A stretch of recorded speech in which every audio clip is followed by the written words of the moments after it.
Bonjour à tous et bienvenue dans cette nouvelle vidéo sur ma chaîne YouTube. Et on se retrouve aujourd'hui avec Ronan. Bonjour. Pour une vidéo spéciale d'un univers que nous adorons tous les deux. Et nous sommes très fans. Très et fan. nous avons envie d'en... Enfin moi il était temps. Il était temps que nous en parlions au moins sur la chaîne au moins une fois. Mais ne vous inquiétez pas, c'était pas la dernière. J'ai plein de vidéos sur le sujet Kaamelott à vous sortir. Et en fait je voudrais partir d'un sujet où je suis bien content que Ronan soit avec moi pour pouvoir un peu en débattre, d'avoir son point de vue qui sera peut-être différent du mien. En fait, je voudrais partir donc de cet article du magazine Première qui est sorti en septembre 2020, donc c'était il y a quelques semaines maintenant, qui c'était la première, on va dire, vraie interview de Alexandre Astier pour la promotion de son tout nouveau film, le Kaamelott, qui a été repoussé depuis, mais la vidéo reste tout à fait pertinente par rapport à ses propos. Et en fait, il y a plusieurs phrases qui sont ressorties de cette interview. Je vous le recommande. Il est peut-être difficile à trouver maintenant, mais honnêtement, c'était un super article. Et en fait, il disait dans une des interviews, et en tout cas dans une des questions, c'est qu'il s'accordait le droit de décevoir. Et en fait, c'est pour ça que je vous propose dans cette vidéo de est-ce que le film peut décevoir, et même j'ai même envie de dire est-ce que le film va décevoir. Donc, je vais commencer. Et après tu pourras réagir selon si tu partages mon avis ou pas. En fait, là où je voudrais dire, c'est que déjà, pour moi, Kaamelott a déjà déçu. Puisque la dernière saison de Kaamelott, pour certains, n'avait pas été à la hauteur en tout cas des attentes, même si elle avait été beaucoup mieux en termes de réalisation, on était sur un format quasiment film. C'était très différent en fait du format. Déjà le livre 5 s'éloigne un petit peu. Déjà le livre 5 déjà s'éloigne un petit peu, et le livre 6 il a vraiment marqué un peu un tournant. Ouais. Et même en termes de style, c'est vrai qu'on avait quelque chose de moins fun et puis moins efficace, parce que forcément un format court, ça permet d'avoir des vannes efficaces, vraiment des gags efficaces. Donc c'était plus sérieux et on voulait faire avancer l'histoire. Voilà. Il y avait une histoire. Et puis il y avait une vraie histoire. Oui, voilà. Là d'habitude c'était plutôt des petites scénettes, des petits sketchs. Oui voilà, il y avait une histoire derrière en sous-main qui avançait un petit peu, mais elle avançait très lentement. Mais là on sent qu'il fallait que l'histoire avance, il fallait qu'il se passe des choses. Voilà, là il nous a vraiment raconté une histoire. Et qui revenait sur ses origines à Rome, de ses origines de soldat, comment il a été choisi pour devenir roi, enfin élu on pourrait même dire à ce niveau-là. Et ce qui ressort un peu de tout ça, c'est que cette saison-là, déjà moi je me souviens à l'époque, avait déjà un petit peu divisé les fans, entre ceux qui sont les fans de la première heure et qui aiment le format on va dire classique, 3-4 minutes, et avec des vannes, des punchlines, et pas forcément une histoire derrière. Et de l'autre côté, ceux qui ont d'un coup peut-être découvert une autre saga qui avait peut-être un intérêt plus important avec un vrai propos et une vraie histoire cette fois-ci. Et ce qui fait d'ailleurs en plus, si vous n'êtes pas forcément dans l'humour Kaamelott, parce que je sais que ça existe, moi j'ai pu rencontrer à travers mon vie professionnelle des gens qui n'adhèrent pas forcément à l'humour de Kaamelott. Non mais c'est-à-dire que des fois il y a des humours qui sont plus, comment dire ça, plus grand public, tu vois, qui concernent tout le monde. Là par exemple, nous avec Ronan, c'est vrai qu'on adore les phrases cultes de Kaamelott, on les utilise très régulièrement. Il y a même des gens dans mes vidéos des fois qui me taguent sur certaines phrases que j'utilise. C'est arrivé sur une de mes vidéos récentes, donc j'en étais très content. Parce que voilà, c'est vrai que c'est une œuvre qui m'a tellement marqué que c'est presque rentré dans ma culture quoi. Pour le dire. Au moment où on l'a vu, c'est vrai que moi je regardais ça beaucoup quand j'étais fin du collège, début du lycée. Ouais. Tout le lycée, je regardais Kaamelott, et c'est vrai que du coup ça m'a un peu bercé, on va dire, bercé mon adolescence, si on peut dire. Ouais. Et je suis tout à fait d'accord. Et en plus moi c'était exactement pareil. C'était vraiment le rendez-vous, c'était génial. Et c'est vrai qu'après il y a eu cette longue pause qui a duré longtemps. Presque même d'ailleurs le film Kaamelott est presque devenu un peu une sorte de blague, mythe. Oui voilà, c'est le film. Légende. Alors vous le voyez pas, mais c'est vrai que j'aurais pu les sortir. En fait juste en bas ici, j'ai aussi les BD Kaamelott par exemple qui sont sortis entre deux, qu'il a continué de faire pendant longtemps. Et il y a 9 tomes, il va y avoir le 10e qui va sortir je crois de mémoire si je me trompe pas. Ou le 8 et le 9 je sais plus. Qui sont vraiment sympas aussi, qui sont un peu plus fun, drôle, et puis qui essaye un peu de raconter des histoires un peu annexes. Donc l'univers de Kaamelott a toujours survécu avec les multiples rediffusions sur W9, M6, Sister, bref toute la galaxie des chaînes M6. Et ce qui fait que la série a encore plus de... Tout le monde en a parlé, mais ce film, il allait pas sortir. Enfin, franchement, il y a même un moment où on commençait à avoir des doutes que le film existerait ne serait-ce qu'un jour, quoi. D'ailleurs, j'ai même fait une vidéo réaction sur le trailer, et je vous avais dit, j'étais presque ému, mais plus que par la bande-annonce, ou parce que c'était drôle ou pas, c'est juste que déjà la bande-annonce existait. Et voilà, déjà, il y aura un film. Voilà, il y aura un film. Rien que se dire qu'il va y avoir un film Kaamelott au cinéma, c'était déjà la hype. À 8000, pour moi, c'était... Déjà, honnêtement, il aurait juste mis logo Kaamelott avec juste une phrase où juste il apparaît. Déjà le fait que le projet existe quelque part dans le monde, c'est-à-dire qu'il y a quelqu'un qui a fait un film Kaamelott et qui va sortir, bah honnêtement c'était déjà pour moi tu vois, une réussite, et je suis déjà content. Et donc je reprends les propos donc de Alexandre Astier qui s'autorise le droit donc de décevoir. Et comme je l'ai dit déjà la saison, pour moi la dernière saison avait déjà déçu peut-être certaines personnes, ce qui n'est pas mon cas et ce qui je crois n'est pas ton cas non plus. Non, et il m'a pas déçu, c'était tout aussi bien, mais disons qu'il y avait des choses en plus. Mais moi j'étais content de voir un petit peu les origines de certains personnages, de voir les origines un peu de tout. Donc c'est pas la même chose, mais j'ai pas été déçu. Je sais que dans il y a des moments qui restent quand même extrêmement drôles. Voilà, dans le dernier livre, tu as aussi des phrases cultes que tu aimes bien, des imitations que tu sais faire. Peut-être qu'il vous gratifiera de celle-là à un moment donné, hein, je compte. Mais voilà, on aurait dû faire, tu sais, Repars c'est Guetno. J'adore Repars c'est Guetno. Voilà, c'est l'imitateur français numéro 1 de Guetno en France, il est là. On aime la campagne. Et donc, ce qui est important, c'est de se dire que c'est une œuvre majeure pour moi, Kaamelott. C'est vraiment une œuvre majeure. Et honnêtement, je vais le dire tout de suite, je pense que même si le film était pas bon, ça ne toucherait pas mon amour pour cette saga. Non, ça touchera pas ce qui existe avant. Ce qui existait avant, ça pourra pas être amoindri, ça pourra pas être affecté, contrairement à Star Wars où je trouve que ça a pas mal abîmé, tu vois. Oui, mais disons que Alexandre Astier, c'est lui qui travaille vraiment, il fait tout sur son univers. Oui, mais il peut quand même décevoir. Oui, il peut quand même décevoir, mais je pense qu'il y aura quand même quelque chose de bien fait. L'histoire sera bien construite parce qu'il construit toujours bien les choses. Alexandre Astier, c'est quand même quelqu'un d'assez intelligent et même d'assez exceptionnel, on peut dire. Ah bah honnêtement, ses spectacles sont aussi très bons. Ah oui, oui. Et à mon avis, il a une vision on va dire, de sa plus ou moins trilogie, parce qu'il y aura son univers, son univers. Et il ne fera pas d'erreur à ce niveau-là. Il ne fera pas d'erreur, il n'y aura pas d'incohérence ou des choses absolument sorties de nulle part. Voilà. Ça c'est sûr. Mais après, le film sera peut-être moins drôle. Peut-être différent. Ça, on va y revenir. Peut-être différent. Voilà, on y reviendra dans la vidéo. Et en fait, ce que je voulais plus apporter dans le débat, c'est est-ce que donc le film peut décevoir, comme je l'ai dit depuis le début. Mais déjà, moi, le fait que Alexandre Astier se dise je peux décevoir, je trouve que c'est plutôt bon signe. C'est plutôt bon signe parce que ça veut dire déjà qu'il va pas faire un film juste pour les fans. C'est-à-dire que ça aurait pu être un film juste fan service avec plein de vannes. D'ailleurs, si vous regardez la bande-annonce, la seule vanne, elle est à la toute fin. Oui, c'est les seules paroles du trailer. Voilà, tout le reste, c'est uniquement des images magnifiques, etc. Mais qui nous montrent le lore de Kaamelott qu'on aime tous, et avec des personnages, avec des clins d'œil, etc. Mais on sait même pas encore véritablement de quoi ça va parler, même si on a déjà quelques indices avec Lancelot, etc. Mais on sait déjà il y a un gros défi, c'est qu'il faut repartir d'une situation dans laquelle Arthur, à la fin de Kaamelott, s'attendait de se suicider. Il essaye de s'écrire ses mémoires, donc un peu en mode fin de vie. C'est-à-dire que j'écris la fin de ma vie pour laisser un bilan derrière les générations. D'ailleurs, il fait des choix de ce qu'il veut laisser, de ce qu'il veut pas laisser. Donc déjà, tu pars avec un truc qui est un peu lourd. En plus, tu pars avec Lancelot qui pourchasse les chevaliers de la table ronde, qui on le sent à mener une sorte pas de secte, mais en tout cas qui veut faire le contexte n'est pas à l'amusement, on va dire, pas à l'humour. C'est-à-dire que déjà le côté comme je l'ai dit, qui peut décevoir, déjà tu as un peu souligné depuis le début, c'est que effectivement déjà, est-ce que ça sera drôle? Et je te pose la question, est-ce que tu penses que le film sera drôle? Alors le film, je pense, il sera drôle. Enfin, il y aura forcément des moments drôles, ça c'est obligé. Déjà parce qu'on en a vu. Mais mais l'histoire en elle-même ne sera peut-être pas drôle. Et ben moi je suis tout à fait d'accord. Oui. Pour moi l'histoire qui sera racontée, il y aura peut-être pas une bonne fin. Alors je sais pas exactement comment ça va se structurer le film évidemment. Surtout si c'est une trilo. Voilà, pour moi il y aura ça sera pas forcément une histoire très drôle parce que je pense qu'il y aura peut-être des morts, ce qui arrive pas dans Kaamelott. Non. Pas vraiment. Je pense qu'il y aura peut-être des morts dans ce film-là ou des gens qui. Enfin, à part le serviteur qui mord et puis. Oui, voilà, etc. Évidemment. Et après, voilà, bon, ça. Mais voilà, il y aura peut-être des morts, la mort de personnages importants. Mais évidemment que le film sera drôle sur certains points parce qu'avec certains personnages, on est obligé de rigoler, enfin, on est obligé de se marrer parce que c'est les personnages qui veulent ça. Et je veux dire, on peut pas revirer certains personnages, par exemple Perceval, Caradoc, Léo Dagan. Avec certains personnages, on est obligé qu'avec Ronan, on espère qu'il y aura le tavernier. On espère qu'il y aura. À mon avis, il y aura tous les personnages, etc. On en a aucune idée, hein, mais on l'espère. Mais ces personnages-là, avec ces personnages-là, on est obligé de rigoler. Mais ça, j'ai l'impression que c'est peut-être que ce film se structurera un petit peu comme le livre 5. Peut-être que justement l'histoire derrière sera triste parce qu'il y aura on pourchasse les chevaliers, Arthur qui est dépressif, qui va essayer peut-être de remonter la pente.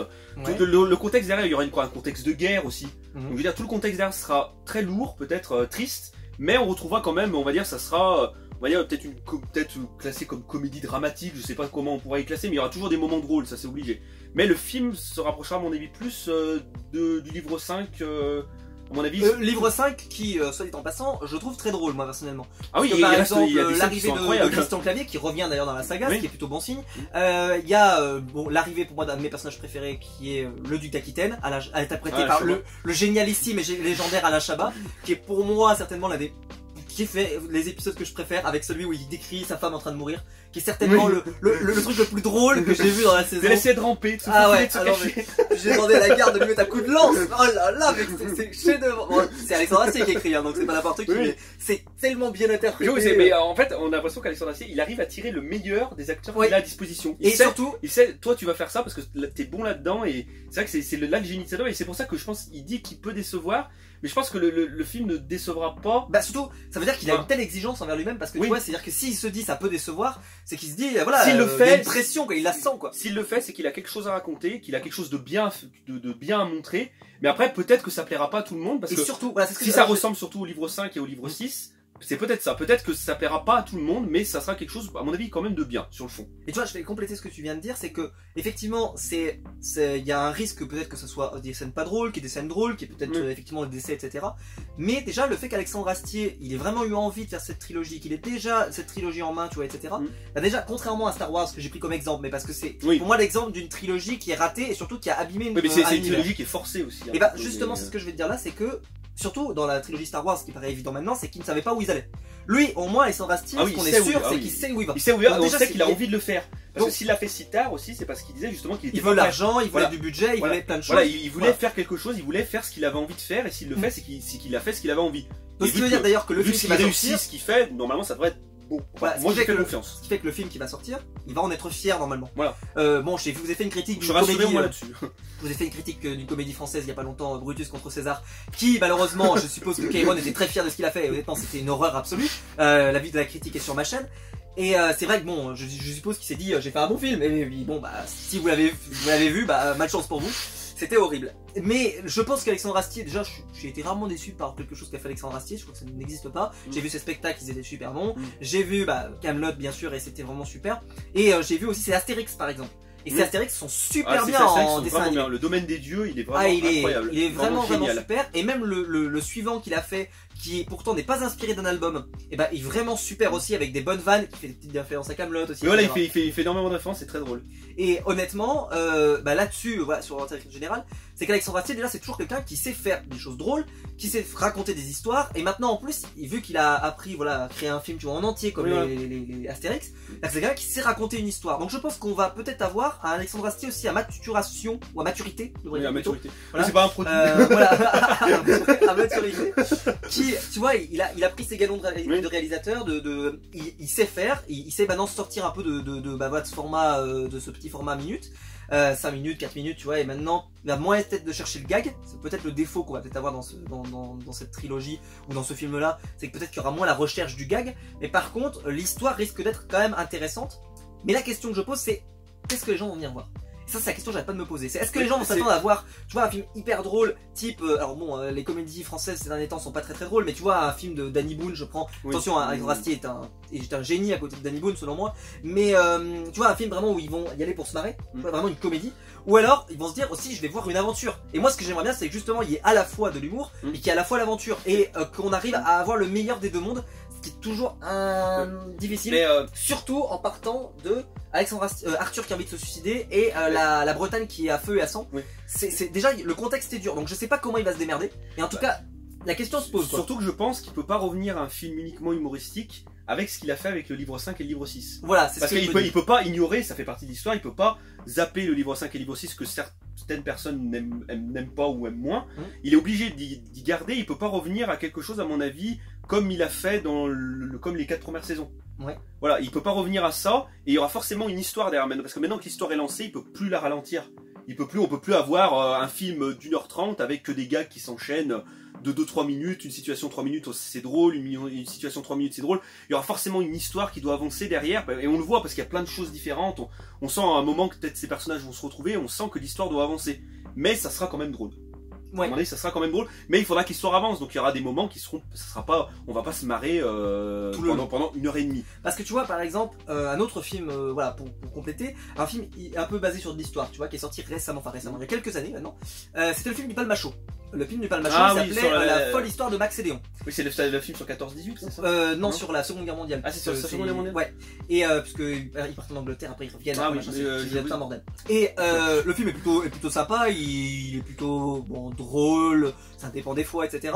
Et eux, ils sont vraiment partis sur l'idée de voilà, on va faire un film vraiment humoristique, drôle. Ce qui semble pas être le parti de Alexandre Astier. J'ai pas l'impression tout dans non, ça sera que pas ça va ressembler à ça. Bah techniquement parce que là leur film, vu que c'est sur la Seconde Guerre mondiale, ils ont pas besoin de développer l'histoire parce que l'histoire les gens la connaissent plus ou moins. Oui. Donc ils se mettent à fond dans leur gag alors qu'Alexandre Astier, je pense vraiment qu'il va raconter son histoire. Bah déjà, il va raconter enfin son histoire, il va raconter l'histoire de Kaamelott et il veut conclure son œuvre. Ça c'est vrai que c'est une question que je me pose souvent, c'est qu'est-ce qu'il va raconter. Parce que là bon, là il y a Lancelot avec Arthur, tu vois, et ça il faut raconter cette histoire là.